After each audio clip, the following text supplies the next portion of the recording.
Hello and welcome back to brand new episode of Grow with the VS. I am Kritika Sethia. And I'm Anjali Sethia.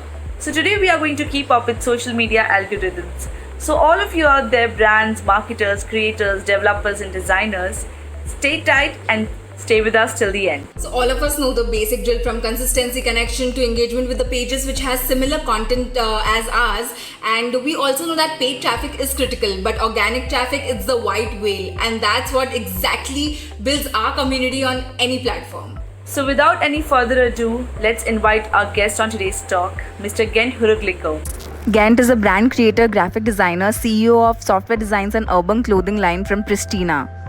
Thank you for joining us, Gent. Thank you for the invitation. So Gent, before we delve into algorithm part of it, we would like to know your story and background around how just in 200 days of posting you've reached almost 30k, and which is huge. So tell our audience and us the journey behind that. When I started with a different page, I was doing simple facts and quotes and some motivational posts. So that was my first thing that I started. But I was so much into business and entrepreneurship. So in today's world, the internet knows your hobbies and everything about you. So then YouTube videos about that started to show up, Instagram posts like that, just like imagine. So business pages started to show up on my Instagram Explore page, and then I saw one which I became a huge fan of that page, and they launched an announcement that they wanted someone to work for them as an English writer because they had a blog.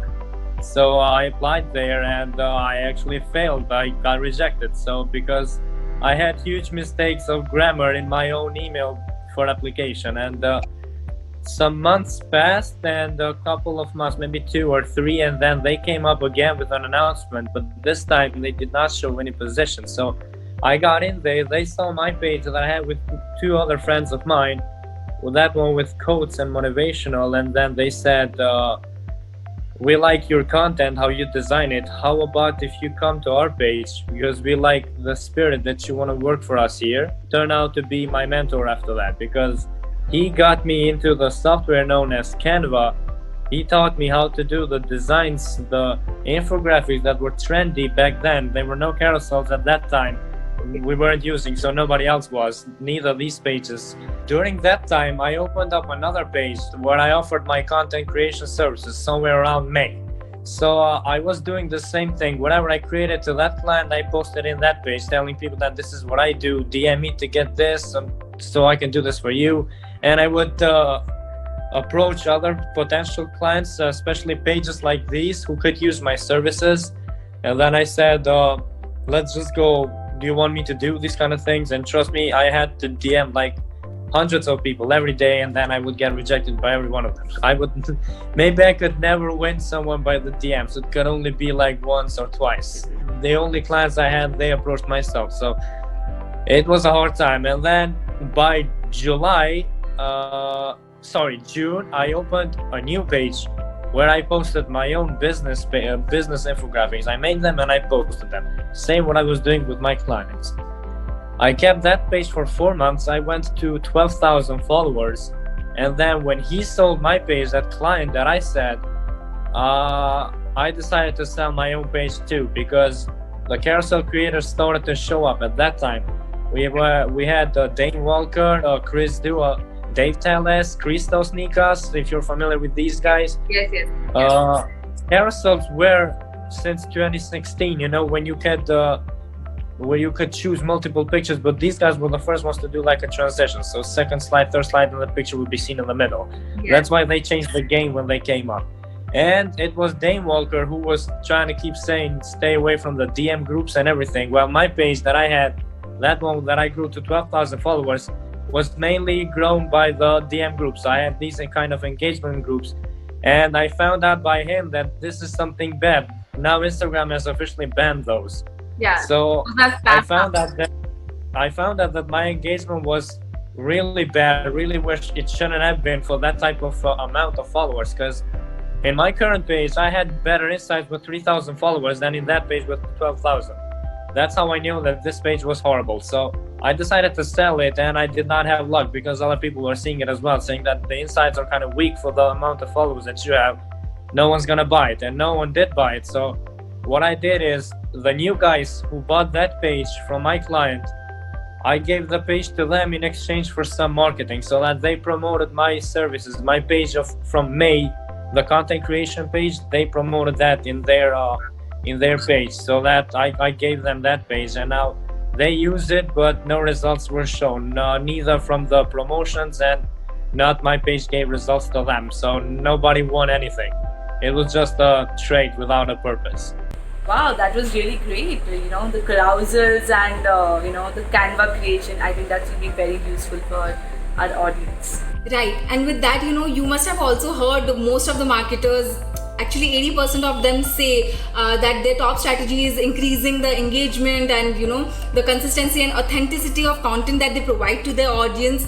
But with ever-changing algorithm, which also differs from platform to platform, sometimes I believe every planning goes for a toss. So Ghent, if you can share how you deal with it and your experiences with algorithms. Since I started here, the algorithm has changed a couple of times, and it's not a good thing when the algorithm changes, because Instagram is gonna become a mess. Reach is gonna be dropped, impressions, profile visits, and everything is gonna go down. And this thing happens quite often with Instagram, especially when they do some updates. So every time they do updates, the algorithm changes, and it's something normal, so it has ups and downs. Now that your friend said that a lot of marketers aim for that consistency and engagement, which is something true, because if I would say 3 things that grew my page best would be the 3 C's. So it's community, content, and consistency.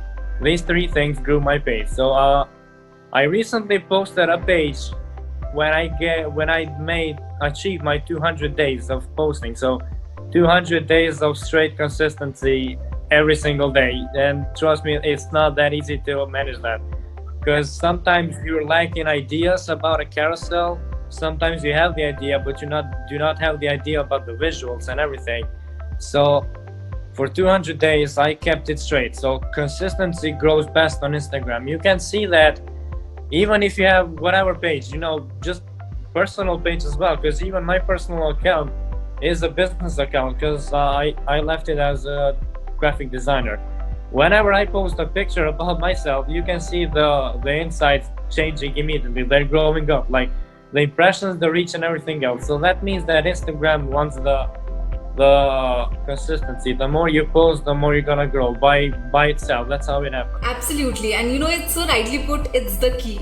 Also, again, marketers usually use these terms like tips and tricks and plans while using their content.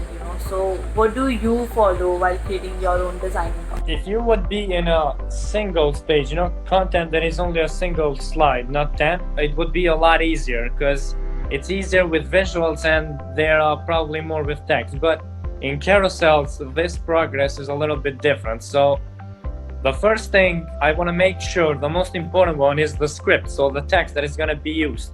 So I have a notebook. I'm old school. I use a notebook, and I'm gonna draw 9 portraits, 9 rectangles, because 9 slides are gonna be designed. I'm not counting the last slide, the CTA slide, and I'm gonna write in each one of them. So the first one, the cover, what's it gonna be? The second, third, fourth, 5. So when doing this, I follow a specific method that I go for the slides 1 and 3 to be, slides 1 and 2 should be made like to draw attention to the reader. So the cover must be something really beautiful, really extraordinary, so that when someone sees it, combined with the text and the visuals as well, they're gonna want to read the whole post. It's just gonna make them stay inside the post. So the slide 1 and 2 must be full of great visuals and to draw attention. So 3 and 5, these slides here are meant to be the slides that push the readers to scroll more. So these are the ones that should identify what the problem is that it's going to be talked about in the post. So let's say the first one is going to be, the cover is going to be like my strategy about hashtags. Now the second, third, fourth, 5, these slides are going to be like, for example, the second one can be a question: are you struggling with getting hashtag result? Third one is going to be, I have struggled as well. The fourth one is going to be, a lot of other people are struggling to get results with hashtag. And the fifth one is going to be like a CTA to keep showing. So it's going to say, scroll next or swipe next to see what my best hashtag strategy is that gives me results. Then the slides 6, 7, 8, and 9, this is gonna be where the big pile of text shows up. This is going to be like you bring all the things that you know. So you write as much as you can in slides 6, 7, 8, and 9. Because if you start and do it without a plan, let's say you make a good cover in the first slide and then you write a lot in the second slide. When people see that, that's just gonna make them lazy to keep scrolling the more, because they're gonna say that the next slide is gonna be like this, the fourth, the fifth, the sixth, I don't want to read 10 pages, I want to see a good carousel, because carousels are meant for visuals.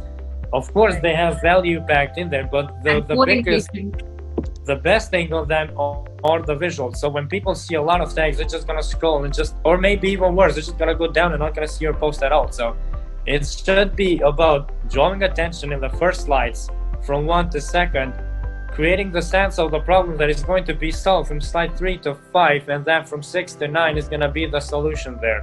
The hacks, the tips, and the tricks. So that's the one that I follow. And then the last slide, the 10th slide, is gonna be like a CTA slide, so call to action slide, where you want to be rewarded for the hard work that you did. So you ask your people about a comment or a share or save or something like that. So to build a sense of a debate or discussion in the comment section. Wow, that's an incredible journey. You have come a long way, seriously.